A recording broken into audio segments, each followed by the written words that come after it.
ألف لام ميم را، تلك آيات الكتاب والذي أنزل إليك من ربك الحق ولكن أكثر الناس لا يؤمنون. الله الذي رفع السماوات بغير عمد ترونها ثم استوى على العرش وسخر الشمس والقمر كل يجري لأجل مسمى يدبر الأمر يفصل الآيات لعلكم بلقاء ربكم توقنون. وهو الذي مد الأرض وجعل فيها رواسي وأنهارا ومن كل الثمرات جعل فيها زوجين اثنين يغشي الليل النهار إن في ذلك لآيات لقوم يتفكرون. وفي الأرض قطع متجاورات وجنات من أعناب وزرع ونخيل صنوان وغير صنوان يسقى بماء واحد ونفضل بعضها على بعض في الأكل إن في ذلك لآيات لقوم يعقلون. وإن تعجب فعجب قولهم أإذا كنا ترابا أإنا لفي خلق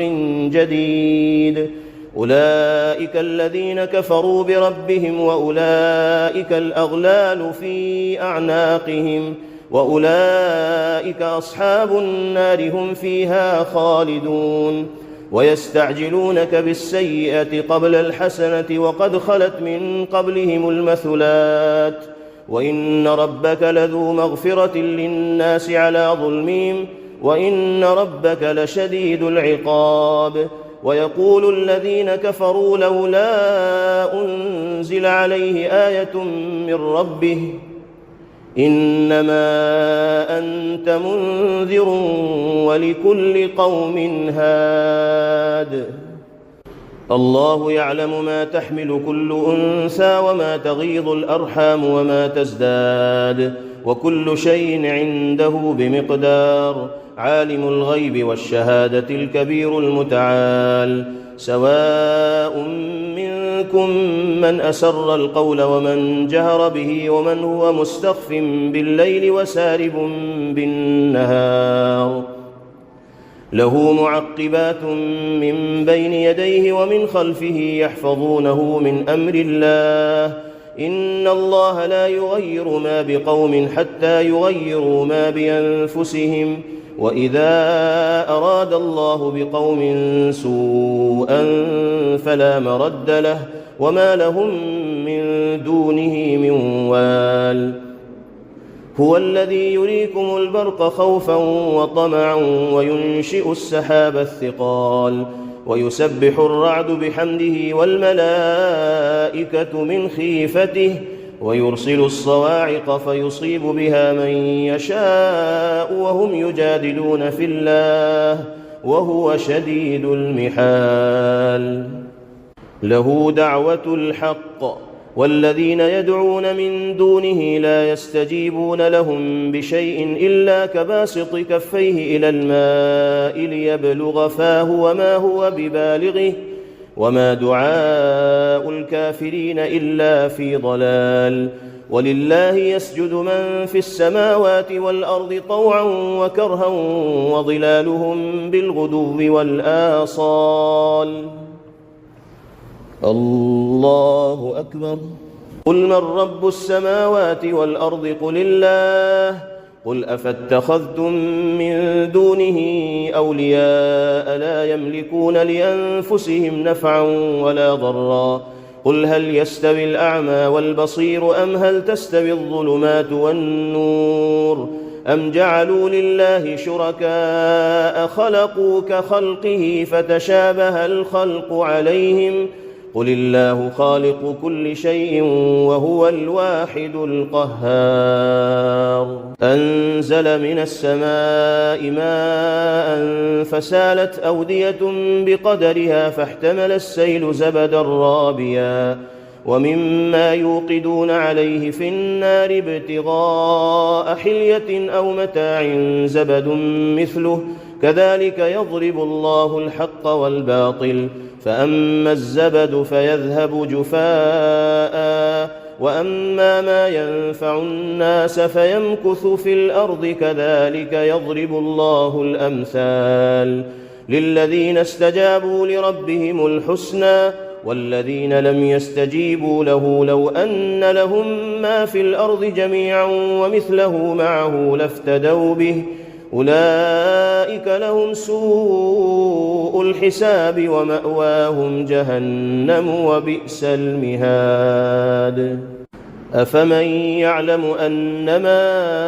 أنزل إليك من ربك الحق كمن هو أعمى إنما يتذكر أولو الألباب الذين يوفون بعهد الله ولا ينقضون الميثاق والذين يصلون ما أمر الله به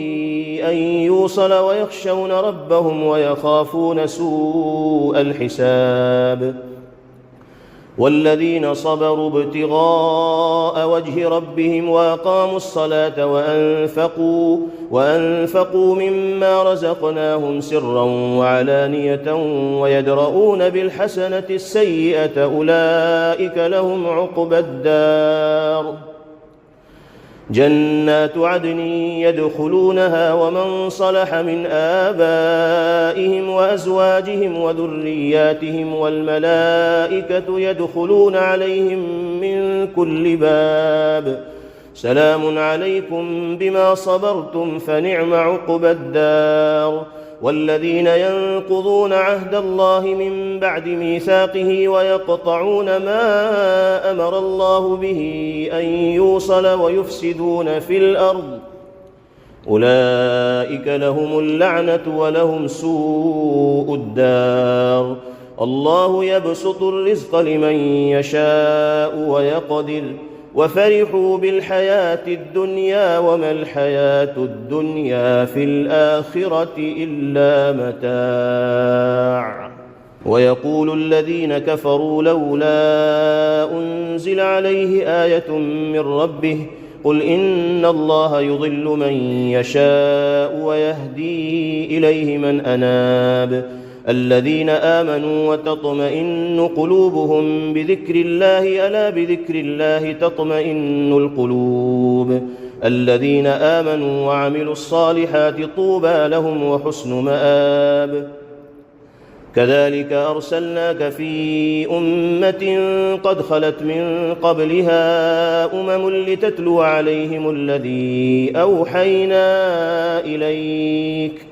لتتلو عليهم الذي أوحينا إليك وهم يكفرون بالرحمن قل هو ربي لا إله إلا هو عليه توكلت وإليه متاب ولو أن قرآنا سيرت به الجبال أو قطعت به الأرض أو كلم به الموتى بل لله الأمر جميعا أفلم ييأس الذين آمنوا أن لو يشاء الله لهدى الناس جميعا